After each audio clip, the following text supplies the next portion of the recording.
number 1, and your name is? My name is Irene. Irene. Give a clap for Irene. Table number 2 has 2 takers.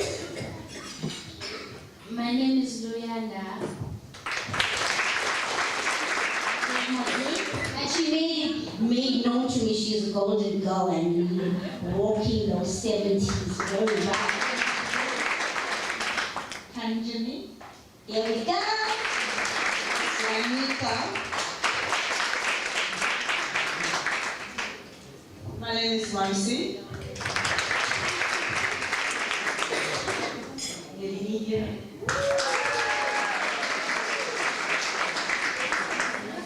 My name is Aurelia.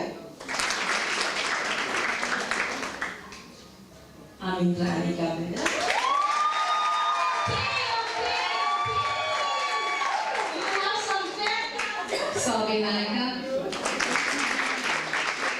Okay, so I don't imagine Rani pin anybody get the voucher. Imagine Rani pin anybody to get the voucher. Okay. Y'all can tell me if I'm being biased, but I think Rani Gavin wins it hands down. And your prize is from President ESV Summit. You have received a 10% discount on online lunch programs. And you must hear her message later. Never give up. Never give up.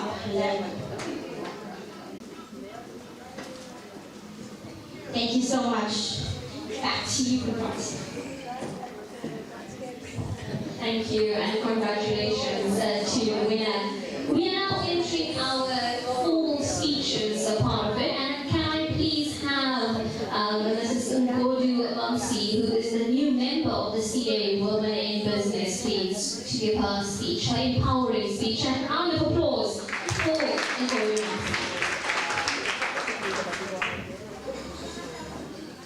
Looking absolutely beautiful. Good morning. I am Momentous, the founder of the Foundation. I am the founder of Precious Women. I am the founder of African Leader Women.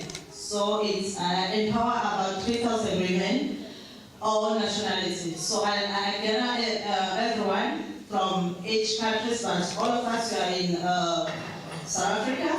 Some of them in other provinces. Then we gather in one group just to develop and empower other women. My mission was given by God in 2018 just to raise other women. See where there's a challenge. I know as a woman we got a lot of challenge and we're stressing too much. Someone is dying inside but they can't just explain their challenges. You need to be closer to them, then you listen to them, talk to them, pray with them, and then see how you can help from there. So that's I decided, I said, no, I won't do this myself. Let me gather other women together. When there's a job, I said on the group, anyone can take this job, we can do it.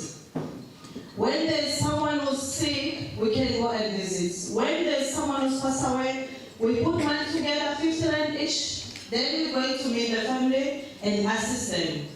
Just to see where we can raise other women. When there's someone who's dropping in business, we see where we can put all the money together just to give the lady. Once she's okay in the business, then she'll return the money and we give somebody else. That was the mission that we try to equip everyone. What I'm going to give the advice, you guys are so beautiful. I love you. What I'm going to advise, let me talk about the business. You know about the business. I got a salon business. We got a lot of challenges. First thing from client, second thing from rental, and the third thing, we need to have a smiling face. When you meet your client, you need to be someone who's in a good mood every morning. You can't be someone in business when the client is coming, morning, how much is this? your face behind. That's the thing, yes. Buy or not, I know my face is morning, darling, how are you? How much this you give the price? If they don't want this, can you please take the second one? Show them the second thing. So if your face is like, you take your mood from home, you bring them at work. So your day is going to be off. That's your day is going to be off. Definitely that client will never be at your table the next time. To stay in the business, we need to attract our business, our client. We need to smile, we need to respect our clients.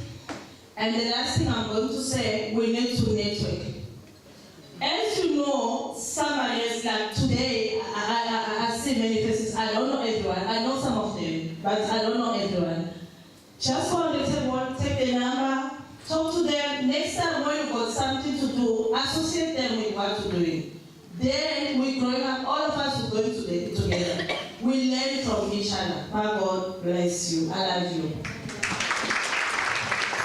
Thank you so much. And once again, thank you so much to Nomsa, who is the new member of the CAWIB. And before we go on to another beautiful woman who's got 15 years of experience as an attorney, I'd like to say, we are all here today because someone has challenged us. Someone has also supported us and empowered us. So with the support system, it's definitely something that you can achieve. Now the reason why I say this, because every Saturday I tell the youngsters a little encouragement goes a long way.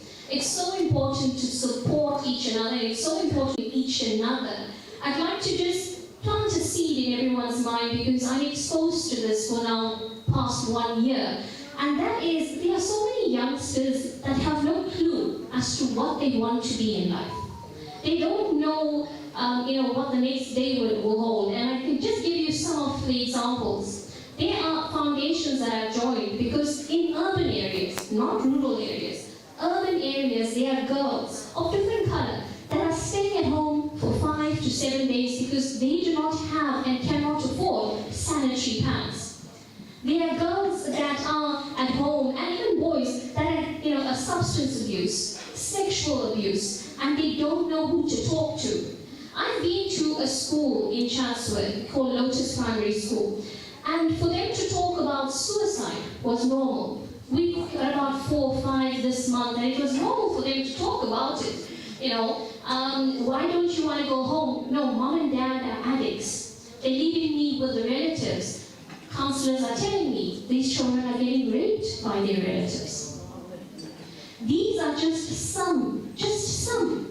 Teenage pregnancy, for example. What would you like to study? These are the questions that I'm asking them. I'm not sure. Do you know engineering?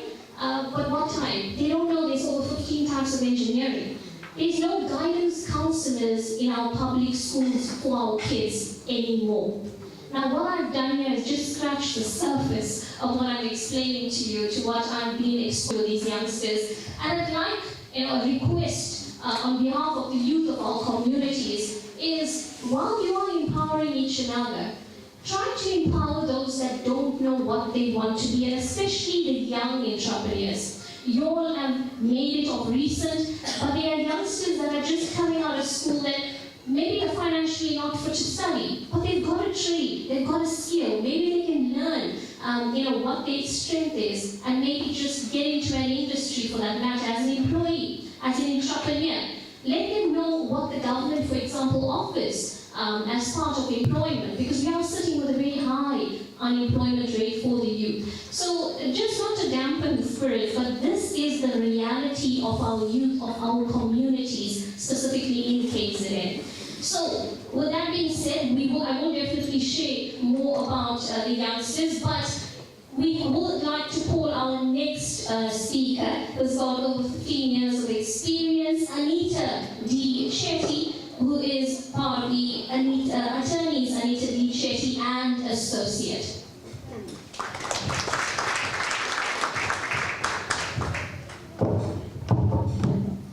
Thank you, Ruby. A very good morning to our esteemed dignitaries, hosts, and you amazing women. I want to firstly say thank you to our host, Connect Africa Women in Business. I feel so privileged and so honored to be sharing this morning with you incredible women. When asked to deliver an empowering and inspirational speech, it often summons one to deal with a great deal of self-reflection and self-analysis. How did I get here? Today? From where? This moment? Now? From my roots to this very stage. I hail from an extremely humble and very traditional family, living below the breadline for most of my childhood. The chances of becoming a successful female corporate attorney practicing in the mainstream commercial law sector was almost zero. I worked part-time for most of my high school years and full-time throughout my tertiary career. I studied via correspondence throughout my university career, and I worked full-time. I supported my family throughout my university years. And I never stopped working since the age of 13 up until this very day. There was a reason for that. I had to change something. I had to change the status quo. I had to break the status quo. I had to break social norms. I had to break gender norms. I was a little girl in pursuit of financial freedom. I was a little girl who hailed from zero, and I needed the freedom. I did not want to live the same life that my mom lived, that my aunts lived, that my neighbors lived. I needed to break that cycle, and nobody was coming to save me. In a world of uncertainty and challenges, all I could do was hold on to courage. Courage. Courage is not the absence of fear. Courage is perseverance in the face of fear. This quote reminds me of an incident that happened a few years ago in practice. Having specialized in insolvency law, I was instructed in a liquidation matter. This matter entailed representing a client where there was a dispute between two shareholders.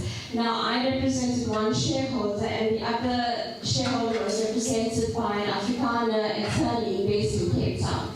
Now, there was settlement negotiations that was to be held at the other attorney's practice in Cape Town. So off we went to have the settlement negotiations. So we arrived at his boardroom, and we were met by this attorney who literally looks over me, seeking the main attorney that's supposedly representing my clients.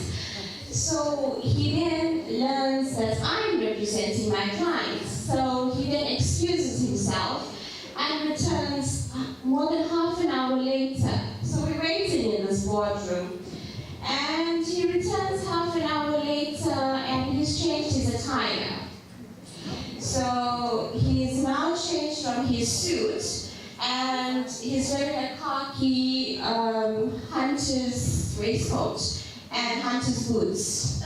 So he sits at his boardroom table and he goes, "We are quite laid back here in Cape Town, and this is the way we'd like to negotiate." So, and speaks perfect English, fluent English. Then he switches his dialect and he starts speaking in Afrikaans and says that I'm more comfortable in negotiating in Afrikaans. So here's me, now representing my clients and negotiating high-level commercial commercial law in Afrikaans. And I'm prepared for it. So we continue and we negotiate in Afrikaans. And we go on and I represent this client. And it was one of the hardest things that I had done because I was fully aware that this business was the only thing that my client had. And first was unable to sustain himself. And if my client lost his shares in this company, he would be completely bankrupt. So, having that stress over me, I was negotiating with an Afrikaner hunter in Afrikaans.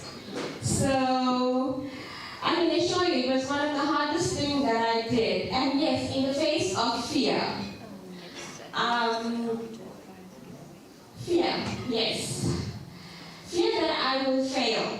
Fear that I may break. Fear that I am going to let my clients down. But I fought. And I fought so hard that we were able to uncover SARS fraud on the side of his clients. And we used that as leverage, and my client was able to buy his client out. So all's well, it ended well there. But it's, this year, we celebrated 100 years of women in law. And this incident happened a few years ago. So, it tells us that despite of women being in law for 100 years, we still have a long way to go. We still have a long way to empower our women. We still have a lot of work to do. As a commercial lawyer, I see the impact of the lack of empowerment on female businesswomen. We have to become advocates for young women to empower these women. We need to improve and enhance their communication skills, to teach them to get out of their comfort zones, to teach them that it's okay to fail, that it's okay to taste failure, that you can only taste success after failure, that it's okay. We need to empower these girls with a sense of being able to practice, to become part of the commercial structure, to be able to network themselves. There's no institution that teaches them these things. It's not available to them. And as a result, they become young entrepreneurs. There's no facility out there that teaches them these skills. We need to be able to empower them with these skills. They then become women in business that don't have these skills. Women trying to teach themselves these skills, and it's too late to fail because you then have edged your bets, you've betted everything on it, and it's too late. So we need to start empowering our girls at a young age.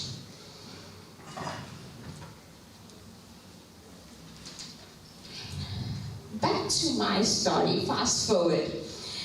The girl that I spoke of, I'm proud to say that empowering myself has been such a long journey. Currently, I have managed to build a successful practice. I'm currently I would like to say, quite a successful commercial practitioner.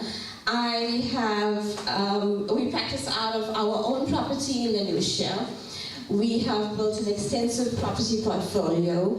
I currently have 2 private businesses. One is the first female-owned company that has entered into the first private contract with a state-owned entity in China. And the second is a construction that has just been completed. It is an 80 million rand facility that has just been completed, and it entails an assembly plant that is situated in Columbia that will give rise to approximately 800 jobs. and it is a single female-owned company. It has been nominated to be the President's Investment Project for 2023 as of 2 weeks ago. And it is evidence that if you empower a girl, you're not just empowering a family, you empower a community, and you empower the economy. And that is what we need to do. Empower our girls, and we empower the economy.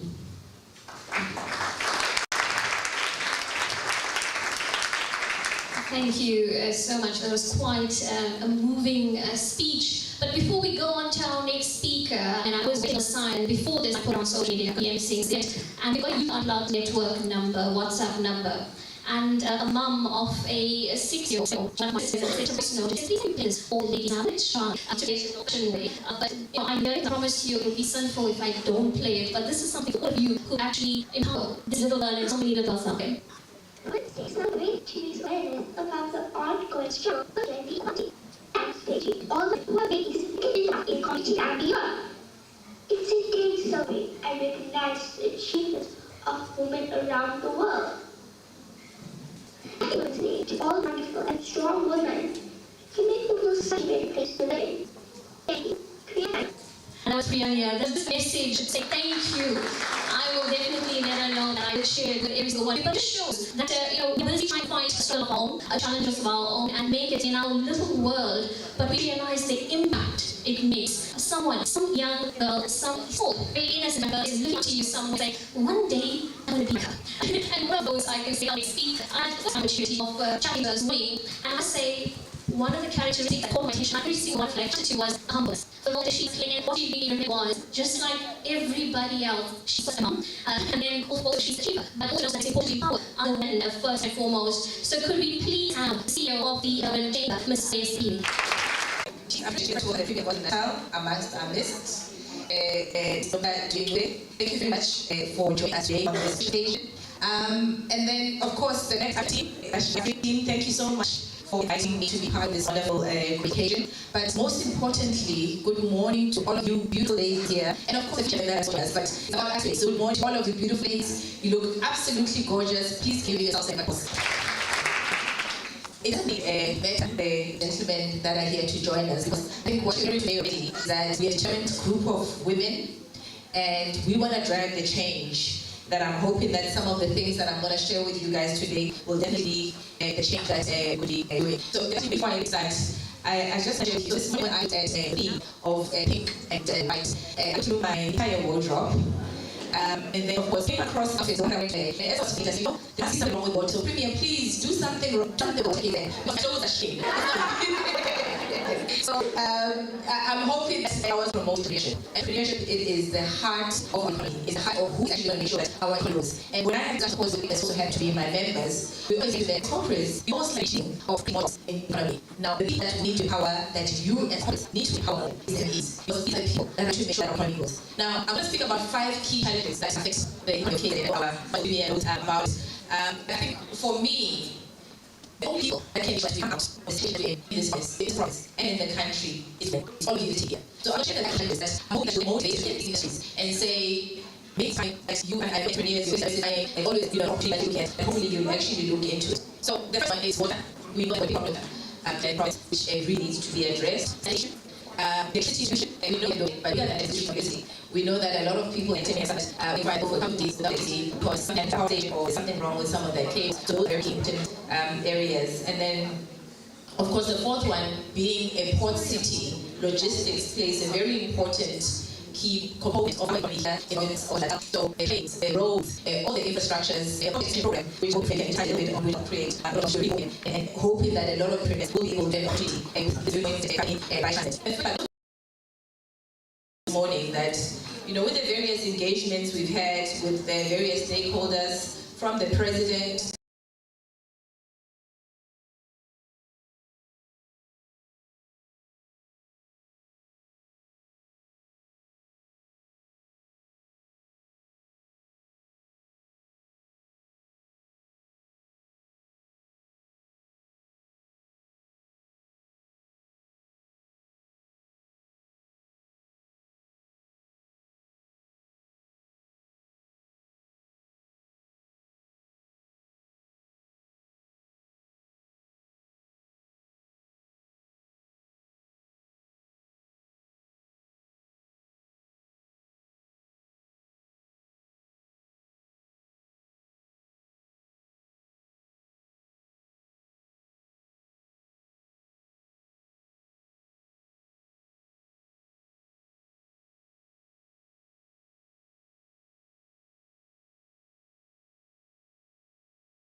Premier, our Mayor, is that now government has opened up to allowing private sector to be able to invest in the infrastructure of these 5 areas. So thank you very much to government, Premier. Thank you very much to yourselves and government that now private sector for the first time, although it participates in these areas, without women driving in these particular spaces, we're not going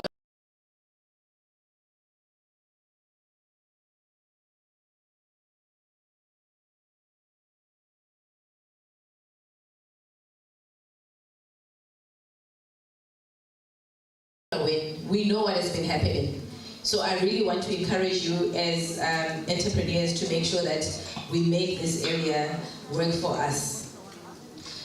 Before I conclude, I just want to share with you something that has really been bugging me as a mother first. And I really, you know, when I get an opportunity to talk in front of ladies, I always feel the need for me to talk about it, because I think we need to all come together and do something about this thing that, you know, bugs me a bit. So I'm a mother to boys, and I've recently discovered that my 13-year-old boy now, he's very athletic, he's very gifted. I mean, from 100 meters last year, he was a silver medalist, he was playing in the Sharks team. And what happened with my boy last year just opened up my eyes to see how girl children are disadvantaged. My boy was headhunted by all these high schools, these private high schools, saying, we want your child to come to the school. And that was actually men supporting men to be able to grow. And I was speaking to other mothers that have got daughters, and I was saying to them, you know, yes, we know that we've got all these other high schools, there's these other, you know, scholarships for kids to get into high schools, but there are not that many. What do we do about our girl children? What do we do as mothers and as leaders to make sure that we do the same thing that men are doing for other men? It's not being done. I mean, our girls are good in so many other sports. It's very, very difficult for a young girl child to be able to get herself a job, a scholarship, you know, into high school and into university. For men, it's a given. So as ladies, it is so important that, you know, we start putting ourselves together and driving these kind of initiatives. And Premier, I'm really hoping that maybe from your office, these are some of the things that we can drive as a PPP with women to get more sponsorships, more scholarships for girls. You find young girls having so much talent and they need to travel, whether it's out of the country or anywhere, and they don't have money to travel. But let it be a boy. I'm telling you, there's a man that will stand up and say, I'm going to sponsor him, and he's going to go to where he's going. So we really need to, you know, get to support our girl children so that they also get to benefit some of those